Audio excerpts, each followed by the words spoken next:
Hi again everybody, Nick here for Creation Army TV. As always, thanks for watching and please subscribe to my channel. I've got lots of other great tutorial videos for those of you just starting out with Illustrator, or for those of you who do know a little bit more than the average beginner about Illustrator, but you want to sort of unlock some of the non-obvious secrets that make the program really great.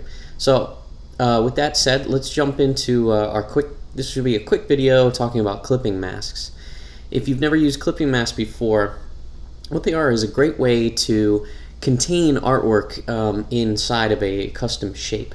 So like the example that I have here on my screen, I've got this white star followed by a red circle, orange square, and then I've got this green rounded rectangle down here. And all of these shapes are just sort of thrown together randomly, but the example I'm trying to show you is that all of these can be contained within this star with what's called a clipping mask. A clipping mask is made by first making sure that the object that you want to be your clipping mask has to be on top of everything. So to do that, you can just look at your layer order by clicking on this triangle, and then you can make sure that this star is up here at the top above everything. This won't work if it's down below or if it's in between other objects like that. So it has to be on top, and then you choose all of the artwork that you want to clip, including the future clipping path itself. And you go up to Object, and then Clipping Mask, and Make. That's Command 7, that's a default command. So Command 7 or Control 7 on the keyboard, and it will make this clipping mask. So here's what you end up with. Okay, if you notice up here in the Layers palette, now we've got an automatically named clip group, and it puts these little brackets around it. If you click this triangle down on the Layers palette, you'll be able to see the contents. Now notice that my star is no longer just called Path or Star. It is now called Clipping Path. Illustrator does this automatically. It makes this special group, and the object up here at the top is the clipping path. And quick note, from now on you can actually change the order if you want to, and it doesn't matter if the star is down below other things in layer order or up here at the top. This is now designated as a clipping group, and this underlined item here in the Layers palette is the clipping path of all objects in this group. So if you wanted to make a change to this artwork by, let's say I want to move the red circle up and to the left or something, I can use Direct Select with A, and I can just click on it and drag it and move it around. So I can move it, over to here or something, and obviously right now what's going on is it's below the orange rectangle. Maybe you can move it up above using the Layers palette, or you can move it to the other side or shrink it. And notice how it's always clipped. Basically, it's not being cut into as if I was using a Pathfinder. It's just contained in this now invisible container called clipping path. And please also note that your clipping path by default will disappear. Notice how it's not visible. The white outline star that I originally made is invisible. If you go to wireframe, you can still see it, and you can still see all your objects, but by default Illustrator will hide that original object that you're using as the clipping path. In some cases you can actually select it, and I'll use the Appearance palette here, and you can give it a stroke. So you can give it a stroke. So in case you did want to see your clipping path, you can bring it back by giving it a stroke or a fill. Let's see what happens when I give it a fill. You'll get mixed results when you see what's going on here. Okay, when you make a clipping path, you'll notice that if you try to make custom appearances, you'll get mixed or unexpected results. What's happening here is the white stroke of the star is above all of the artwork that is clipped inside. So in other words, if I click on the clipping path and make the stroke thicker, you'll notice it starts to choke out the artwork below it. So it seems like the stroke is actually above the artwork, and it is.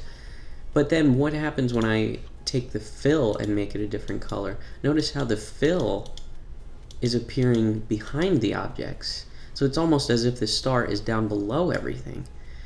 And also notice that when I actually drag the star in the layer palette to a different place in the group, nothing happens in the artwork. So things can get a little weird and a little confusing when we're talking about adding custom appearances to clipping paths. What I like to do to keep things simple is I always just make sure my clipping path has no stroke and no fill whatsoever. And if I want to add a custom appearance to this whole thing, I'll just copy this by hitting Command C and paste it. I'll paste it to back, that's Command B, and it'll paste in exactly the same place on the artboard, but it'll paste below where I just copied from. So here's my star, and now I can give this star a custom appearance and control it however I want to. Notice how it resides below all the artwork. And I can carefully control it. So it's up to you. It's kind of one of those weird limitations that clipping masks have. Also, you'll get very mixed results if you try to apply raster effects such as Gaussian blur to the clipping path itself. I'll select it here. I'll select this with this word path in the appearance palette, and I'll show you what could happen if you choose Gaussian blur. Hit preview, and it looks like, see, I'm blurring this to 8 pixels now, and it appears here that nothing has happened. So again, it's one of those just weird things. Sometimes you'll get a result, sometimes you won't. Again, I always like to just keep my clipping path with no appearance whatsoever. No fill, no stroke, no raster effects, no nothing. Now, clipping paths are great for just making one simple container and putting shapes inside of it. Here's another example before I move on. What I always like to tell people when I'm teaching Illustrator is I like to think of my clipping mask as a bottle of water. So we've all seen these plastic bottles of water, and the liquid inside assumes the shape of the container. So if I take this water group over here and just put it where the clipping mask is, again, my bottle has to be above the contents in layer order. Here's my bottle right here. Name it. And if I use that as a clipping mask, it will now contain that water. Oh, sorry, sometimes it doesn't quite work. Sometimes you have to make the top path a compound path for it to work.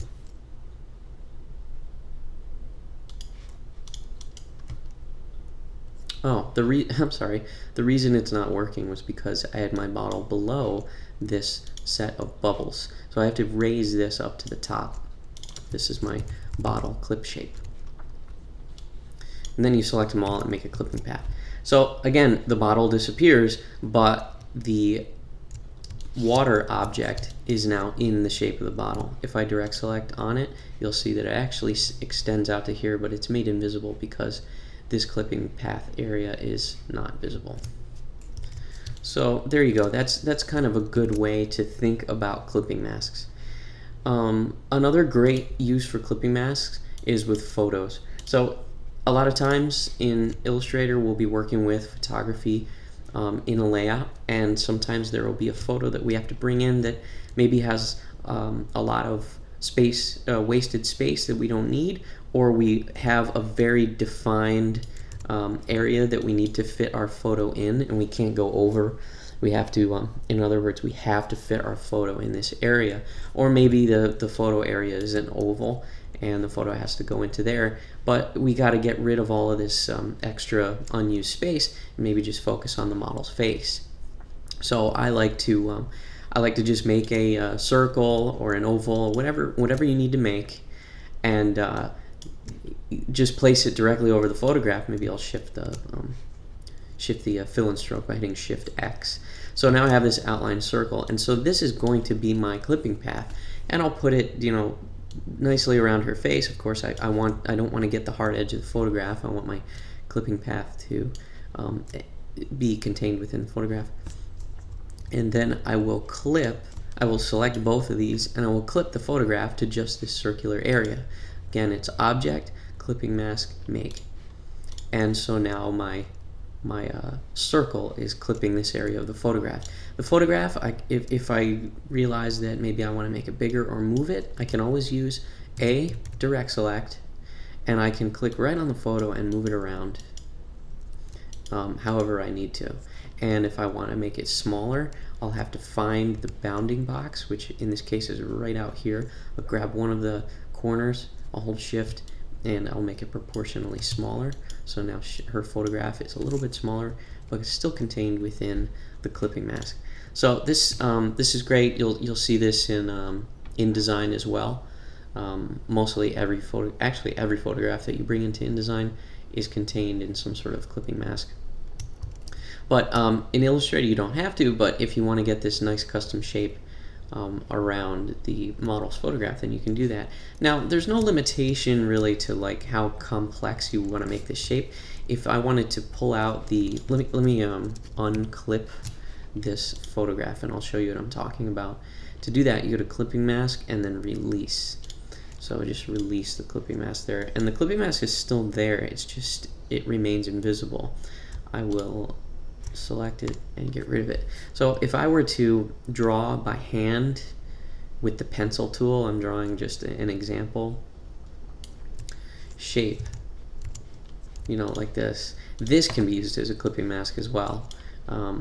It's bizarre but in this example, but it works. I'll hit Command 7, and that is my clipping mask. So, you know, if you have a layout going on where there's all kinds of maybe blobby shapes or unusual shapes that aren't exactly perfect squares, stars, rectangles, circles, things like that, you have maybe an unusual shape that you want to copy and paste and use as your clipping mask, by all means you can do that. But please be aware that you can only use one shape as your clipping path. It can only be one thing. In other words, if I wanted to include this much of the photograph, I wouldn't be able to. In other words, if I wanted to take this clipping path and sort of add this circular area so that I could see image here, I wouldn't be able to do that. I would have to go through the process of selecting the clipping group, releasing the clipping mask, taking these two shapes, the blob and the circle, welding them together, and then re-clipping the photograph to get the circle added to the photo. So just be aware that a clipping group and a clipping path is always just one object. So that is how you make clipping masks. That's how you manage the artwork contained in a clipping mask. It's how you make a custom clipping mask, use it with photographs, and just be aware that there are limitations with clipping masks. And in my next video, I'll be talking about my preferred method for masking, which is transparency masking. So please join me for that. Again, thanks for watching. Please subscribe to my channel. I'm always looking for new viewers, and I'm always making new videos. Thanks for watching. I'm Nick with Creation Army TV. Take care.